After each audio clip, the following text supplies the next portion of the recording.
Jim Jones, son nom vous dit peut-être quelque chose et pour cause. Il était à la tête d'une gigantesque secte qui a conduit au plus grand suicide collectif de l'histoire. Mais quelles étaient les étranges pratiques auxquelles le gourou se livrait dans cette secte? Qu'est-ce que les rescapés peuvent nous raconter aujourd'hui? Comment les adeptes ont-ils pu se faire enrôler? Pour répondre à ces questions, je suis aujourd'hui accompagné de Megan Morgan qui marraine ce 13e épisode. Salut tout le monde, j'espère que vous allez tous très bien. Je suis très heureuse de vous retrouver comme toujours, et cette fois-ci en compagnie de Fabien pour un nouvel épisode de Cabinet Curious. L'histoire d'aujourd'hui fait froid dans le dos et croyez-moi, elle ne vous laissera pas indifférent. Bienvenue dans Cabinet Curious.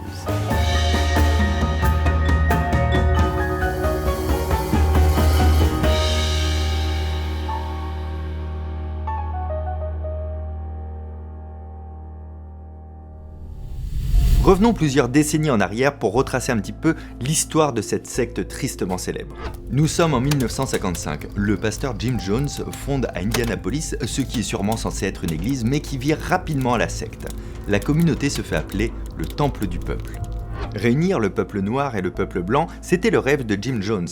À cette époque, la ségrégation raciale est toujours d'actualité. Jim Jones est animé par des valeurs socialistes et communistes. C'est donc un homme blanc qui offre une promesse alléchante, celle d'un monde uni, d'où le nom, le Temple du Peuple. Nous reviendrons tout à l'heure sur le personnage de Jim Jones, mais pour le moment, suivons les faits. Le Temple du Peuple déménage au fur et à mesure dans plusieurs villes, selon sa croissance. L'occasion pour le pasteur de recruter de nouveaux fidèles. 22 ans plus tard, en 1977, Jim Jones décide d'implanter toute sa communauté dans la région du Barima-Weni, au Guyana. La question, pourquoi déménager si loin? Eh bien, tout simplement pour fuir. Pour fuir la couverture médiatique de plus en plus oppressante qui met en lumière des abus vécus par ses fidèles. Malin comme il parvient à embobiner ses membres en leur faisant croire que la CIA veut s'en prendre à la communauté avec pour objectif d'arrêter toute personne qui souhaiterait la quitter. Il leur bourre le crâne en insistant sur le fait qu'ils risquent de vivre sous une dictature américaine ou pire encore, d'être envoyés dans des camps de concentration pour noirs s'ils ne partent pas. La peur. C'est une technique très souvent utilisée par les gourous, unissant les membres contre un seul ennemi. Et grâce à cela, il réussit facilement à quitter la ville avec ses membres qui y avaient pourtant leur vie. Le lieu qu'il a choisi pour implanter sa secte n'est d'ailleurs pas le fruit du hasard. Guyana est un pays socialiste qui colle avec ses valeurs. Entrons maintenant un peu plus entre les murs de cette secte et voyons ce qui s'y passe vraiment. Les quelques personnes qui ont réussi à survivre à cet enfer nous rapportent quelques rares témoignages, comme celui de Leslie Wagner Wilson, qui a vu 9 membres de sa famille mourir lors d'un suicide collectif dont je vous reparlerai tout à l'heure. Elle est rentrée dans la communauté à l'adolescence. Rapidement, elle fut happée par le charisme du pasteur qui était capable de réaliser des miracles. Car oui, pour elle à cette époque, Jim Jones avait réellement le pouvoir de guérir. Pour l'anecdote, elle explique qu'il suivait une infirmière aux toilettes et lorsqu'il ressortait, la personne pleurait. L'infirmière tenait dans sa main un tissu avec à l'intérieur une masse sombre. Jim Jones disait alors « c'est son cancer, il est sorti » et l'assemblée était en transe. J'ai compris plus tard que c'était des boyaux de poulet qu'il nous montrait, explique Leslie Wagner Wilson. On comprend tout de suite la supercherie. Évidemment, il ne s'agissait pas d'un miracle puisqu'il cachait ses boyaux dans sa manche pour faire croire qu'il s'agissait d'une tumeur qu'il venait d'extraire. Jim Jones viole aussi des jeunes hommes. Il entreprend des sévices corporels pour ceux qui ont péché et pratique l'humiliation publique. Des enfants désobéissants sont par exemple enfermés dans un puits durant de longues heures, d'autres encore forcés de manger des piments rouges, et j'en passe. Il impose aussi à certains d'entre eux du travail forcé tout au long de la journée, 6 jours sur 7. Et comme si cela ne suffisait pas, Jim Jones diffuse aussi des discours complotistes dans des haut-parleurs. Il répète à ses fidèles qu'ils sont en train de vivre l'apocalypse, la fin du monde. Il leur fait doucement perdre espoir pour mieux les contrôler et les amener vers la concrétisation de son plan. Plus choquant encore, Jim Jones entraîne sa communauté au suicide collectif. Il appelle ça la nuit blanche. Les fidèles font la queue et doivent avaler et faire avaler à leurs enfants un faux poison. Mais pour les fidèles, ce n'est pas un faux poison, c'est un véritable suicide. C'est l'occasion pour Jim Jones de faire un test de loyauté envers sa communauté. Nous sommes en 1978, 23 ans après le lancement de cette communauté. Cette dernière compte aujourd'hui 900 membres actifs et forcément plusieurs dizaines de membres se sont échappés et ont réussi à témoigner. Le 18 novembre 1978 est une date qui nous intéresse. Un homme politique américain, Leo Ryan, se rend sur les lieux avec une délégation pour vérifier les dires des survivants. Sur place, La visite semble bien se dérouler. En effet, depuis 23 ans, Jim Jones s'entraîne à contrôler sa communauté par la peur, et aucun fidèle ne parle d'aucune quelconque maltraitance.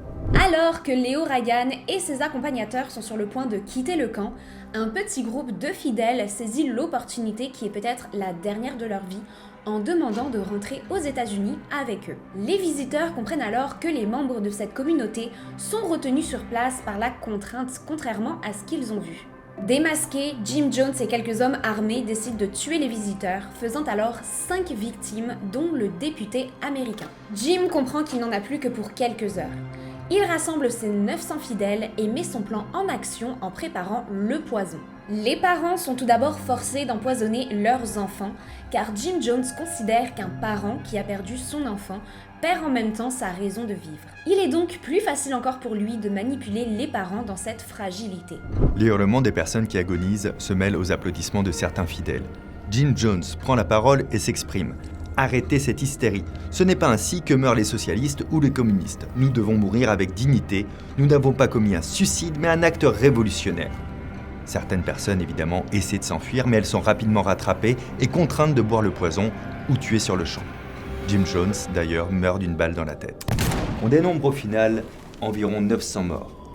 Parmi eux, plus de 300 enfants auront perdu la vie. Attention, âme sensible s'abstenir, les images qui vont suivre peuvent être difficiles à voir. Nombreux sont les corps étalés dans l'enceinte du lieu, tous inertes, dans un silence glaçant. Des cercueils en métal sont acheminés par centaines pour évacuer les corps. Au milieu de tout ça, combien de survivants de la communauté restent-ils ? Seule une vingtaine de survivants sont dénombrés. Fabien reviendra d'ailleurs sur les témoignages de l'une d'entre elles juste après. De prime abord, Jim Jones semblait être un homme bon. Il organisait des œuvres de charité, était venu en aide à un bon nombre de personnes fragiles et j'en passe. Pourquoi donc un tel retournement de situation ? Pour Jim Jones, une attaque nucléaire allait arriver dans très peu de temps.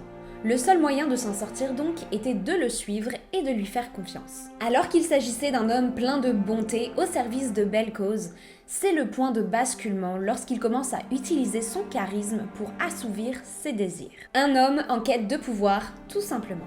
Avec la prise de médicaments, il devenait de plus en plus contrôlant et complètement en dehors de la réalité. Aussi, il rejetait les principes bibliques et se prenait lui-même pour Jésus, Bouddha et même Lénine. Son projet était de créer sa propre forme de marxisme. En tant que fidèle, comment on en vient à rentrer dans cette communauté sans se rendre compte de l'emprise qui règne à l'intérieur ? Eh bien, nous avons un élément de réponse avec une survivante, Laura Johnson Cole. Une période fragile de sa vie l'a menée peu à peu dans cet enfer. Une fragilité exploitée par le gourou. Je la cite. « Ma vie était en plein bouleversement. J'avais un mariage raté, je cherchais un endroit pour faire de la politique dans un environnement plus sûr après une série de mauvaises décisions. C'était la communauté que je recherchais. Je cherchais l'égalité et la justice. » Puis vient le basculement. Sa toxicomanie et ses troubles de la personnalité empiraient. Jim Jones était de moins en moins capable de fonctionner. Le vrai visage du gourou se dévoile enfin. Pour elle, et je cite, Jim Jones était un escroc. Il faisait croire à tout le monde qu'il était leur père. Je pourrais détester Jim Jones, mais alors quoi ? Il est déjà mort, il ne sert à rien de vivre dans la haine. Aujourd'hui, Laura éduque les gens sur les sectes en les aidant à prendre leurs propres décisions. Un beau message de revanche positif. D'ailleurs, pour la petite info, Leonardo DiCaprio prépare un film sur le sujet, alors gardez les yeux ouverts, ça devrait arriver dans pas longtemps. J'espère que cette vidéo vous a plu, merci à Megan Morgan d'avoir participé à cet épisode, je vous invite à faire un tour sur sa chaîne, où vous allez pouvoir passer des heures à écouter des histoires de crimes, des mystères non résolus, des disparitions mystérieuses à travers le monde. Merci Fabien pour cette invitation, j'espère que vous avez tous apprécié cette vidéo. Merci en tout cas d'avoir été présent, et sur ce, je vous dis à très bientôt. Bye! Si vous ne me connaissez pas encore, je m'appelle Pantouflard. Fabien Olicard. Le prochain Cabinet Curieux sera publié le mois prochain et on vous prépare un épisode très sympa avec Arcana. Je ne vous en dis pas plus. Vous allez trouver ici 2 autres épisodes, les 2 précédents de Cabinet Curieux. Vous pouvez vous abonner à cette chaîne, activer la cloche, nous donner votre sentiment vis-à-vis de cette histoire dans les commentaires. Et dans la description, vous trouverez aussi un lien vers mon magazine papier. C'est un mensuel qui s'appelle Curious, qui paraît tous les mois. Le prochain numéro pour vous sortira au mois de septembre si vous n'êtes pas abonné. Donc si vous vous abonnez maintenant, ça reprendra à la saison de septembre, mais sur le site, vous pouvez déjà découvrir le magazine, lire des anciens articles, ce genre de choses. Prenez soin de vous, à très bientôt, ciao.